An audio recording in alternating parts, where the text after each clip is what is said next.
Good morning everyone. कैसे हो सभी? हाउस द जोश बच्चों? नीट का एग्जाम पास में आ रहा है।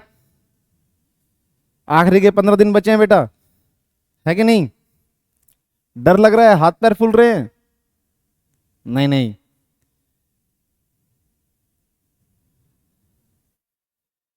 अच्छा, बच्चे कह रहे हैं कि नहीं सर हमें यहाँ पे भरोसा है। नहीं बेटा, भरोसा मेरे पे नहीं, भरोसा आपको अपनी मेहनत पे होना चाहिए। अगर आपने मेहनत करी है तो अपनी मेहनत पे भरोसा रखो, और अगर नहीं करी है तो फिर तो आप किसी पर भी भरोसा मत करो। ठीक है? क्योंकि किसी का भी भरोसा काम नहीं आएगा। जो काम आता है वो खुद की मेहनत काम आती है बेटा। तो भरोसा किस पे रखना है? अपनी मेहनत पर भरोसा रखना है। ठीक है? ओके। तो मुद्दे की बात पे आते हैं बेटा। तो अभी पिछले कुछ 2-4 दिनों से मैं देख रहा था कमेंट्स में बहुत सारे बच्चे बोल रहे हैं कि कुछ ऐसे कॉन्सेप्ट्स है, कुछ ऐसे टॉपिक्स है जहां पे उनको क्वेश्चंस को करने में ना थोड़ी दिक्कत आ रही है। ठीक है? या तो उनको टाइम ज्यादा लग रहा है या वो क्वेश्चंस नहीं कर पा रहे हैं। ऐसे बच्चों ने क्या बहुत सारे ऐसे कॉन्सेप्ट्स की लिस्ट भेजी है। हर किसी ने अलग अलग टॉपिक्स बताए हैं, बट उनमें से हमने कुछ टॉपिक्स को सेलेक्ट किया है जहां से क्या है वेटेज मैक्सिमम है, जहां से हमें भी पता है कि नीट में क्वेश्चंस आते ही आते हैं, हर साल आते हैं। ठीक है? तो ऐसे ही कुछ टॉपिक्स को अब हम कवर करेंगे। तो आज के दिन में मैं जो पहला टॉपिक यहाँ पे जो करने जा रहा हूँ वो है पेडिग्री एनालिसिस। आज अपन किसको डिस्कस करेंगे बेटा? पेडिग्री एनालिसिस को।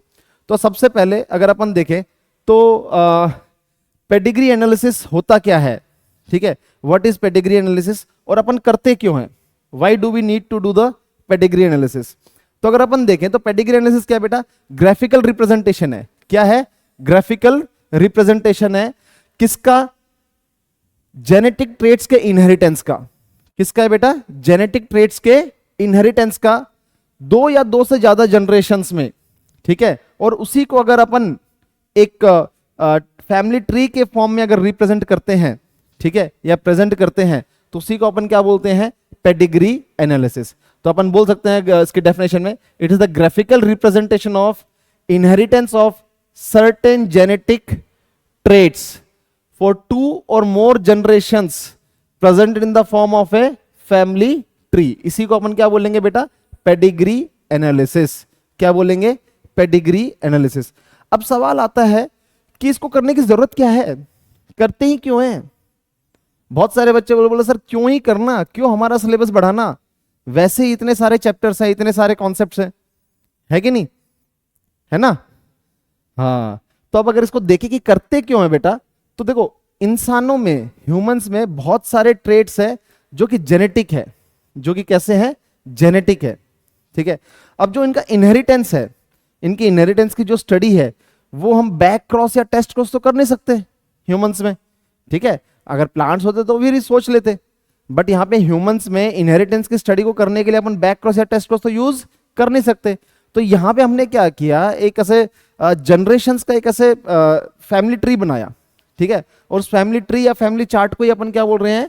Pedigree analysis. क्या बोल रहे हैं बेटा? Pedigree analysis. अब मुद्दे की बात ये है, कह रहे सर ये तो हमें भी पता है कि नहीं? ये तो हमें भी पता है, डेफिनेशन तो हमने रट ली, बट इसको क्वेश्चन सॉल्व नहीं कर पा रहे। तो बेटा इसमें क्या है, कुछ सिंबल्स आपको पता होना चाहिए। जैसे अगर कोई सर्किल है, सर्कल किसको रिप्रेजेंट करता है? फीमेल को रिप्रेजेंट करता है। स्क्वायर है, वो किसको रिप्रेजेंट करता है? मेल को रिप्रेजेंट करता है। अगर सर्किल और स्क्वायर के बीच में अगर एक लाइन है, सिंगल लाइन है, तो वो रिप्रेजेंट करता है मेटिंग या मैरिज को। ठीक है? और अगर उसके बीच में डबल लाइन है, जैसे कि यहां पे है, अगर आप देखोगे ये वाला जो क्वेश्चन है ये नीट 2023 में आया था बेटा, सिर्फ इस सिंबल के ऊपर पूछ लिया था। ठीक है? तो ये किसको रिप्रेजेंट करता है? मेटिंग इन रिलेशन या मैरिज इन रिलेशन को। ठीक है? ऐसे ये वाला सिंबल है, ये किसको रिप्रेजेंट कर रहा है? इधर ये क्या है? सिबलिंग्स है। ये क्या है बेटा? सिबलिंग्स। अगर ऐसे एक ही पॉइंट से अगर ऐसे दो सिबलिंग्स आ रहे तो वो क्या होंगे बेटा? ट्विंस होंगे। ठीक है? अब ये जो सारी कंडीशन मैंने आपको बताई है, ये तो है नॉर्मल कंडीशन में। क्या है? नॉर्मल कंडीशन में या अनअफेक्टेड इंडिविजुअल्स की। अब आता है मेंटोस कंडीशन पे। किस पे आएंगे बेटा? मेंटोस कंडीशन पे। अगर मेंटोस कंडीशन में देखें, मतलब अगर अफेक्टेड कंडीशन देखें, ठीक है, तो अफेक्टेड में क्या होगा? जो भी सिंबल्स है उनको क्या किया जाएगा? डार्क किया जाएगा। ठीक है? डार्कन किया जाएगा या फिर इस तरीके से फिल किया जाएगा। ठीक है? जैसे अगर ऐसा सर्किल है तो ये क्या रिप्रेजेंट करेगा? Affected female. स्क्वायर है तो अफेक्टेड मेल। ऐसे कई बार क्या होता है, कुछ जनरेशन में हमको सेक्स का स्पेसिफिकेशन नहीं पता होता कि भाई वो मेल थे कि फीमेल थे। ठीक है, हमें ये तो पता है कि कोई ना कोई तो था वहां पे, बट हमें ये नहीं पता होता कि वो मेल था कि फीमेल था। जैसे फॉर एग्जांपल 5-6 जनरेशन पहले जाए या 8-10 जनरेशन पहले जाए तो हमको एग्जैक्टली नहीं पता होता है, तो वहां पे हम इस वाले सिंबल को यूज करते हैं जो रिप्रेजेंट करता है अनस्पेसिफाइड सेक्स को। किसको रिप्रेजेंट करता है बेटा? अनस्पेसिफाइड सेक्स को। ठीक है, अब बहुत सारे बच्चे कह रहे हैं हाँ हाँ हमें तो पता है ये सारी चीजें, हमें तुम ये बताओ कि क्वेश्चन कैसे सॉल्व करना है। ठीक है, बोले आप लोग क्या है कि चावल उबालना सिखाते हो और फिर एग्जाम में आता है बिरयानी बनाओ, अब बिरयानी बनाना आप सिखाते नहीं हो।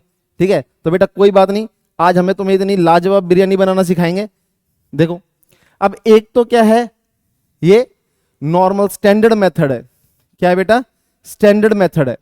ठीक है, जो सदियों से अपन यूज करते आ रहे हैं। इसमें अपन देखते हैं कि जैसे बेसिकली ऑटोजोमल डोमिनेंट है तो उसके फीचर्स क्या क्या होंगे, ऑटोजोमल रेसेसिव है तो क्या होंगे, एक्स लिंक डोमिनेंट है तो क्या होगा, एक्स लिंक रेसेसिव है तो क्या होगा। अब देखो इसमें बेसिकली अगर अपन देखें तो जो ट्रेड्स होंगे, जो डिजीजफुल अगर ट्रेड्स देखते हैं तो वो 2-3 कंडीशन निकल के आती है।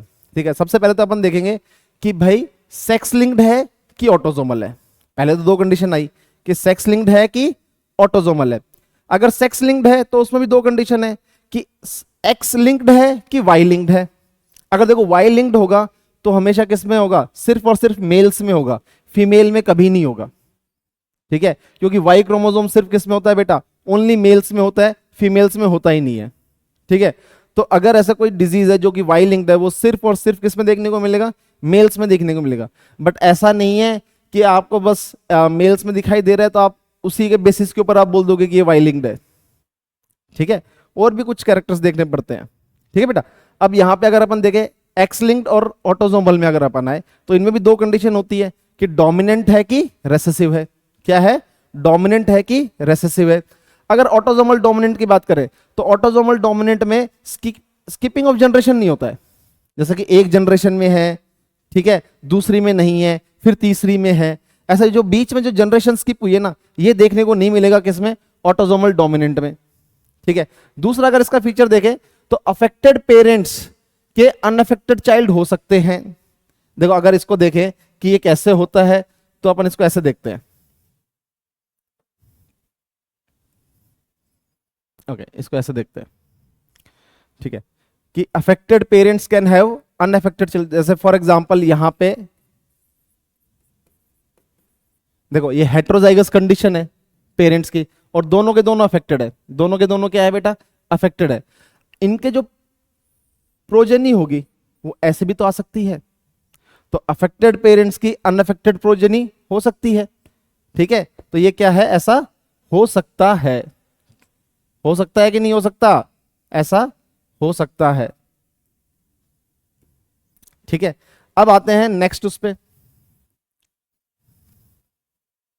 अगर नेक्स्ट फीचर देखें तो इसमें देख रखा है affected individual always have one affected parent, कि जो भी इंडिविजुअल अफेक्टेड है, ठीक है, चाहे किसी भी जनरेशन में हो, उसका कोई एक ना एक पेरेंट क्या होगा? जरूर अफेक्ट होगा। क्या होगा? जरूर अफेक्ट होगा। आ रही है बात समझ में बेटा? ठीक है, अब ऐसे ही ऑटोजोमल रेसेसिव में देखते हैं। देखो जैसे जो डोमिनेंट है, ऑटोजोमल डोमिनेंट है, वो जब उसके लिए अपन ने बोला कि वो जनरेशंस को स्किप नहीं करेगा, बट रेसेसिव क्या करेगा? जनरेशंस को स्किप कर सकता है। Can skip the generations. ठीक है, अपन ऐसा नहीं बोलेंगे करेगा ही करेगा, बट वो ऐसा कर सकता है। ठीक है, अगर कहीं पे ऐसा दिखाई दे रहा है आपको कि एक जनरेशन में है, फिर दूसरी जनरेशन में नहीं है, फिर तीसरी जनरेशन में फिर से देखने को मिल रहा है, तो आप एक बार के लिए कंसिडर कर सकते हो कि ये कैसा है? ऑटोजोमल रेसेसिव है। कैसा है बेटा? ऑटोजोमल रेसेसिव है। ठीक है, फिर अपन देख सकते हैं जो दूसरा पॉइंट है इसका, unaffected parent can have affected children. ठीक है, जैसे अगर अभी थोड़ी देर पहले एग्जांपल लिया था, अगर अपन देखें कोई डोमिनेंट ऑटोजोमल डोमिनेंट पेरेंट है बट हेट्रोजाइगस कंडीशन है, ठीक है, और उनमें जो प्रोजेनी आई वो क्या आ गई? रेसेसिव कंडीशन की आ गई, ऑटोजोमल रेसेसिव, तो वहां पे वो अफेक्ट हो सकती है। ठीक है, तो इसलिए अफेक्टेड प्रोजेनी में अनअफेक्टेड पेरेंट्स हो सकते हैं, पॉसिबल है। ठीक है, आ रही बात समझ में? ओके, अब आते हैं एक्स लिंक डोमिनेंट में। देखो जब बात एक्स लिंक की आती है तो ये फादर टू सन तो नहीं होगा। फादर टू सन में नहीं होगा, क्योंकि सन में हमेशा जो एक्स क्रोमोसोम है वो कहां से आ रहा है बेटा, मदर से आ रहा है, क्योंकि फादर से तो कौन सा क्रोमोसोम आ रहा है, वाई क्रोमोसोम आ रहा है ना, तो कभी भी फादर टू सन में नहीं होगा। बट इसमें अगर आप देखोगे तो daughters, all daughters of affected fathers affected.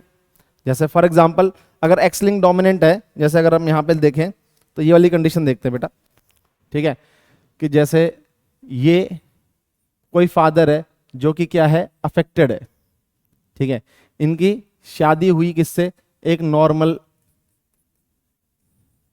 Female से, क्या हुई, एक नॉर्मल फीमेल से हुई। तो अब यहां पे जो भी डॉटर होंगी उनमें एक क्रोमोसोम तो ये आएगा ना एक्स का, ठीक है, तो इनकी डॉटर सारी की सारी क्या हो जाएंगी, अफेक्टेड हो जाएंगी, क्योंकि क्या कैसी कंडीशन है, डोमिनेंट कंडीशन है। अगर रेसेसिव होती तो भी डॉटर कैरियर तो होती है कि नहीं, समझने में आ रहा है, ओके। अगर ऐसे ही अगर अपन देखें एक्स लिंक्ड रेसेसिव के लिए देखें, किसके लिए देखें बेटा, एक्स लिंक्ड रेसेसिव के लिए देखें, ठीक है, तो ये ज्यादा कॉमन किस में है बेटा, मेल में है। किस में है ज्यादा कॉमन, मेल में है, मोर कॉमन इन मेल।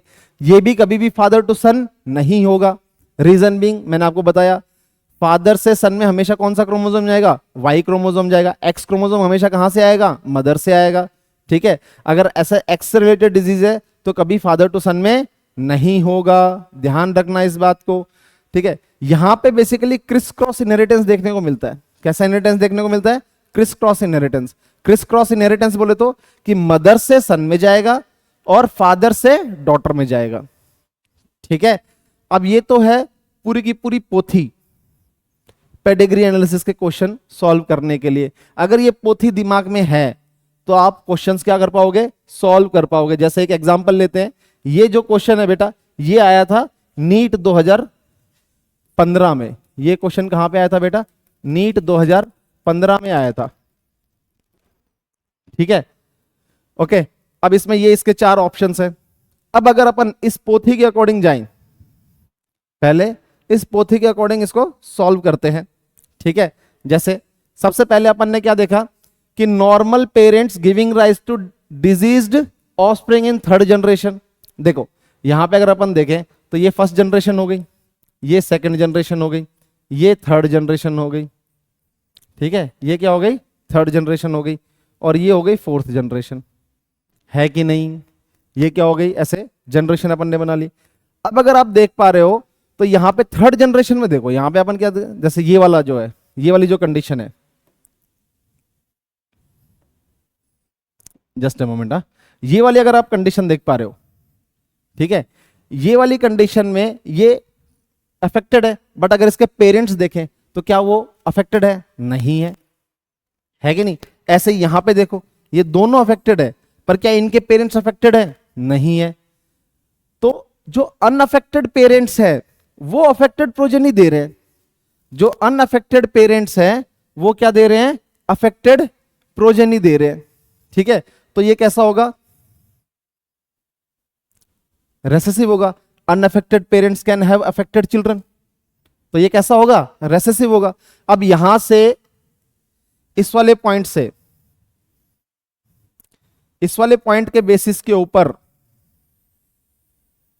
ठीक है, अगर इस वाले पॉइंट को यहां पे अपन ने इधर इंप्लीमेंट किया, ठीक है, कि यहां पे देखो पेरेंट्स क्या है, अनअफेक्टेड है, यहां पे क्या है, पेरेंट्स क्या है, अनअफेक्टेड है, बट प्रोजेनी बच्चों में वो दिखाई दे रहा है डिजीज, तो ऑब्वियसली कैसा होगा, रेसेसिव होगा। कैसा होगा, रेसेसिव होगा, ठीक है। बट फिर भी एक बार इसको कंफर्म करने के लिए एक बार अपन 1-2 पॉइंट और देख लेते हैं। तो दूसरा जो अपने को रेसेसिव के लिए पॉइंट दिखा वो क्या है, स्किप जनरेशन, जनरेशन स्किप हो रही है।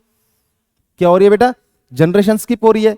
जैसे इधर देखो रेसेसिव में अपने बोला था, अगर आप रेसेसिव में देखोगे तो यहां पे अपन ने लिखा हुआ है कैन स्किप जनरेशंस, ठीक है, और वही पॉइंट अपने को यहां पे देखने को मिला। यहां पे देखो इस फर्स्ट जनरेशन में अफेक्टेड है, सेकंड जनरेशन में यहां पे अफेक्टेड नहीं है, थर्ड जनरेशन में फिर से अफेक्ट देखने को मिल गया। ऐसे इधर देखो इस वाली जनरेशन में, सेकंड जनरेशन में अफेक्टेड है, थर्ड जनरेशन में अफेक्टेड नहीं है, फोर्थ जनरेशन में फिर से अफेक्टेड हो गया। तो बीच में कहीं ना कहीं पे ऐसे जनरेशन क्या हो रही है, स्किप हो रही है ना बेटा, उसमें डिजीजफुल कंडीशन देखने को मिल रही है, नहीं देखने को मिल रही। तो इन दो पैरामीटर के बेसिस के ऊपर अपन क्या बोलेंगे कि ये कैसा है, रेसेसिव है। कैसा है, रेसेसिव है। अब जब हमें ये बात पता है कि रेसेसिव है तो हम सबसे पहले ऑप्शन में से क्या करेंगे, देखेंगे डोमिनेंट कहां कहां लिखा हुआ है। क्या देखेंगे बेटा कि डोमिनेंट कहां कहां लिखा हुआ है। अगर ऐसी ही बात है तो हमने देखा डोमिनेंट इसमें लिखा हुआ है और इसमें लिखा हुआ है, तो इन दोनों को अपन क्या कर देंगे, कट कर देंगे। इन दोनों ऑप्शंस को क्या करेंगे, कट कर देंगे। अब अपने पास बचे कितने ऑप्शन, दो ऑप्शन बचे हैं, थर्ड एंड फोर्थ। ठीक है, अब ये तो मजा आ रहा है। क्या आ रहा है, मजा आ रहा है। अब कहोगे सर अब तो हमें आंसर आ जाएगा, बट अभी और सॉल्व करना है बेटा। देखो अब इसमें अपन देखेंगे कि अगर एक्स लिंक्ड रेसेसिव होगा, अब ये तो हमें पता है कि रेसेसिव है। अब हमें क्या पता है बेटा, रेसेसिव है ये तो पता है, ठीक है, कि डोमिनेंट नहीं है। अब रेसेसिव में भी दो कंडीशन हो सकती है ना, या तो ऑटोसोमल रेसेसिव हो सकता है या फिर एक्स लिंक्ड रेसेसिव हो सकता है कि नहीं। तो अगर अपन देखेंगे अगर एक्स लिंक्ड रेसेसिव है तो सेकंड जनरेशन की जो डॉटर है, जैसे ये वाली, हाँ देखो ये जनरेशन को मैंने मार्क किया हुआ है सेकंड जनरेशन। अब ये तो डॉटर होगी नहीं। अरे जेंडर तो याद रखोगे या जेंडर भी भूल जाओगे, है कि नहीं, इतना तो पता है ना, लड़का कौन लड़की कौन। हाँ तो ये क्या है, ये फीमेल है ना बेटा।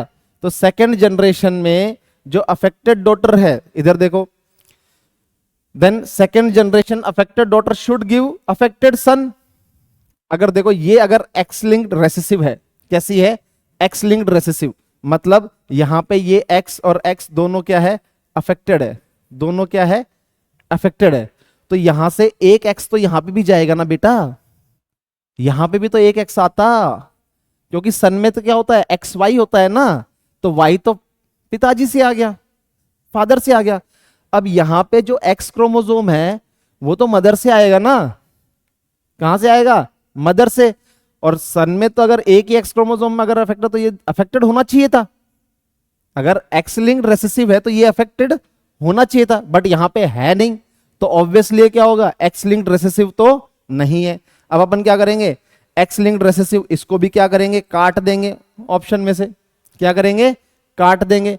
अब अपने पास बचा कौन सा बचा है, जल्दी बताओ बेटा, जल्दी बताओ कौन सा बचा है।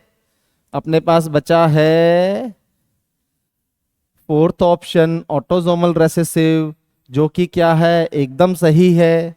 ऑटोसोमल रेसेसिव क्या है, एकदम सही है।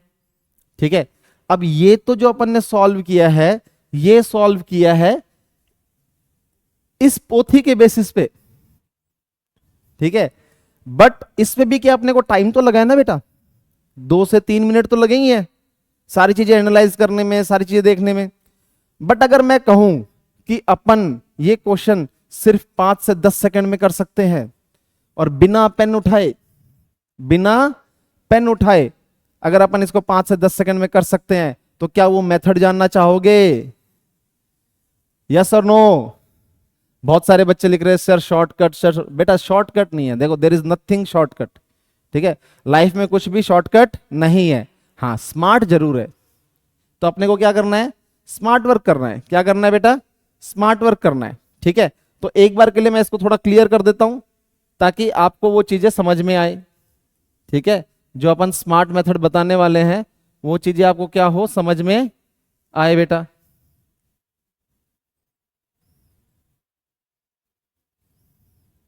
ठीक है, एक बार के लिए जस्ट ए मोमेंट। ओके, अब अपन देखते हैं जो स्मार्ट मेथड है। स्मार्ट मेथड में हमें सिर्फ 2 सवाल करने हैं। क्या करने हैं, 2 सवाल, और उनका जवाब अपने को क्या देना है, यस और नो। सबसे पहला जो सवाल है जो अपने को करना है वो ये करना है कि all affected children have at least 1 affected parent. हमें क्या देखना है, जितने भी जो बच्चे हैं जो अफेक्टेड हैं, कौन से हैं बेटा, अफेक्टेड है, क्या उनका कोई भी माता या पिता अफेक्टेड है कि नहीं है, एक तो अफेक्टेड है कि नहीं है। उसमें अपने को जवाब मिलेगा या तो यस होगा, या तो सबके ऐसे अफेक्ट होंगे, या फिर नो होगा। अगर देखो यस है तो वो फिर क्या होगा, डोमिनेंट होगा, और अगर नो है तो क्या होगा, रेसेसिव होगा।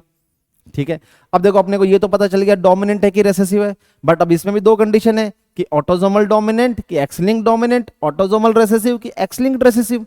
अब उसके लिए अपने को फिर से दूसरा सवाल पूछना है। दूसरा सवाल क्या है, अगर यस है डोमिनेंट है तो अपन देखेंगे कि जो अफेक्टेड मेल है, affected male have affected mother and daughter, affected male have affected mother and daughter. अब इसका भी क्या होगा, जवाब यस और नो में आएगा। क्या आएगा, यस और नो में। अगर यस है तो वो क्या होगा, एक्स लिंक्ड डोमिनेंट, और अगर नो है तो क्या होगा, ऑटोजोमल डोमिनेंट। आ रही है बात समझ में।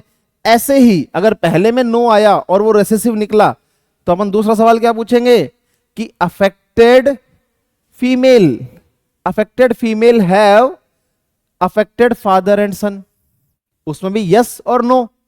अगर यस हुआ तो एक्स लिंक्ड रेसेसिव, और अगर नो हुआ तो ऑटोसोमल रेसेसिव, है कि नहीं।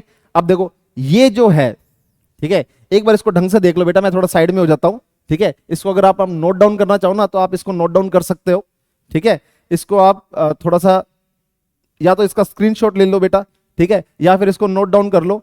बट हाँ, इसको ध्यान में रखो, अगर ये आपके दिमाग में है तो कोई सा भी क्वेश्चन हो आप 5 से 10 सेकंड में ना बिना पेन उठाए कर लोगे। जैसे अगर ये अगर अब आपके दिमाग में है तो अपन ये वाला क्वेश्चन सॉल्व करते हैं, जो इससे पहले अपन ने दूसरे मेथड से, जो पोथी वाला मेथड है उससे सॉल्व किया था। अब इसको अपन सॉल्व करेंगे स्मार्ट मेथड से। किससे करेंगे, स्मार्ट मेथड से। अपने को सबसे पहला सवाल क्या देखना है, all affected children have at least one affected parent. All affected children, all affected children, all affected children, ये चिल्ड्रन, ये चिल्ड्रन, ये चिल्ड्रन, ये children. All affected parents have all affected children have at least one affected parent. इस वाली condition में और इस वाली कंडीशन में यस है, बट इसमें और इसमें नो है, तो ओवरऑल क्या होगा, नो होगा, क्योंकि इसने क्या बोला, ऑल। क्या सभी चिल्ड्रन के एटलीस्ट एक पेरेंट अफेक्टेड है, नहीं है, नो हुआ। या तो सवाल यस आएगा या फिर नो आएगा, है कि नहीं। अब यहां पे क्या हुआ, नो हुआ। अगर नो है तो मैंने क्या बोला था, रेसेसिव। क्या बोला था, रेसेसिव। अब दूसरा सवाल पूछेंगे, affected female have affected father and सन।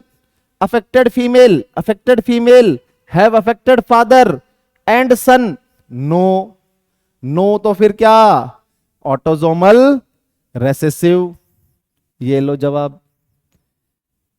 है कि नहीं स्मार्ट, मेथड स्मार्ट है कि नहीं है बेटा। अगर आप खुद स्मार्ट हो तो मेथड भी कैसा यूज करना है अपने को, स्मार्ट मेथड यूज करना है, ठीक है। इससे क्या होगा, इससे आपका टाइम बचेगा, ठीक है।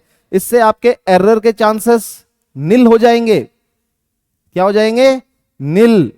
आ रही है बात समझ में, ठीक है।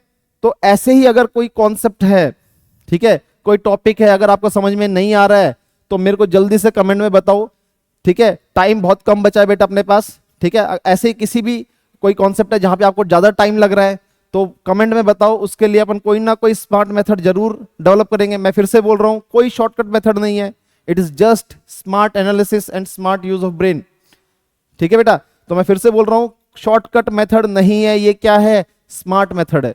क्या मेथड है, कौन सा मेथड है, स्मार्ट मेथड। अगर ऐसा कोई सा भी कॉन्सेप्ट अगर आपको आ रहा है, ठीक है, मतलब दिक्कत आ रही है किसी भी कॉन्सेप्ट में, क्वेश्चन करने में टाइम लग रहा है, तो मेरे को कमेंट में बताओ, नेक्स्ट वीडियो उसी की बनाएंगे बेटा, ठीक है। ओके, तब तक के लिए ध्यान रखो, पढ़ाई करो और भविष्य के अच्छे डॉक्टर बनो बेटा। Thank you so much.